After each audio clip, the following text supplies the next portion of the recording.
Darlings, it's Mummy, Sybil Bruncheon, and I'm here on a Saturday, the first Saturday in November, in the south end of Boston. It's kind of an old industrial area, which has become very charming. Lots of new architecture, lots of new buildings, mixed cheek by jowl with old garages and warehouse buildings and things that have been refurbished. Here's a line of very charming, sort of Edward Hopper-esque bay window apartments that are sweet, new construction. But they've taken old buildings like this one right here, and this is the Sowa Art and Design District. So these buildings are all full of architects and designers, and there's a yarn shop. Bead and Fiber is down there. That's a yarn and knitting store and textiles. Here's art studios. This whole building is artist studios.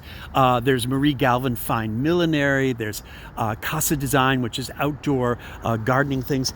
This is just an amazing place. It's all been redone, and these artists are, look at this. Wonderful. Can you see through the reflection? Look at this gorgeous design. I'm sorry, there's too much reflection, but the hats in there are just, no, I'm not going to get it. Well, they're wonderful. It is a tremendously inspiring and interesting section of town, and it goes on and on. These buildings, Casa Design Outdoor. Look. And for those of you that know Provincetown, isn't that wonderful? That kind of Venetian slash Mooresque architecture. There's the tower that matches the one that's in Provincetown.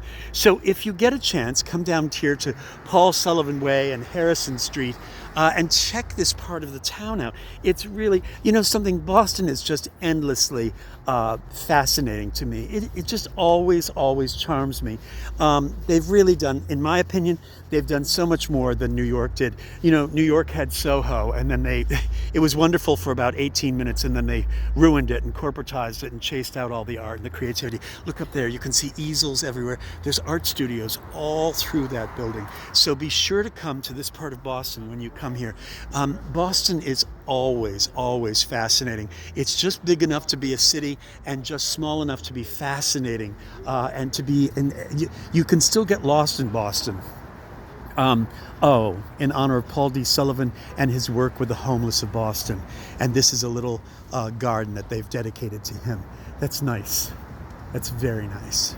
All right, so anyway, we will keep going. I'm going to take you to other parts of the city, but I wanted you to see this wonderful part of the city where people have, look at this. This is what southern Manhattan is like, the very tip, with little streets and alleyways and places like that. I just love that. Oh, here's the Pine Street Inn, ending homelessness.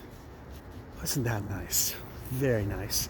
And here's apartments, and there's a Chinese company over there. Boston just really, it's got it right. I'm sure there's all sorts of things we could criticize Boston about, but I'll tell you, I must tell you, I feel happier in Boston. Not just because Provincetown is nearby and whatever, but it's just, I feel happier in Boston. There's something, and to think that my ancestors are Bostonians and are Provincetownians, or Provincetownettes, as the case may be. All right. Anyway, I will talk to you later from Harrison Avenue and the Sowa section of Boston. Talk to you all later.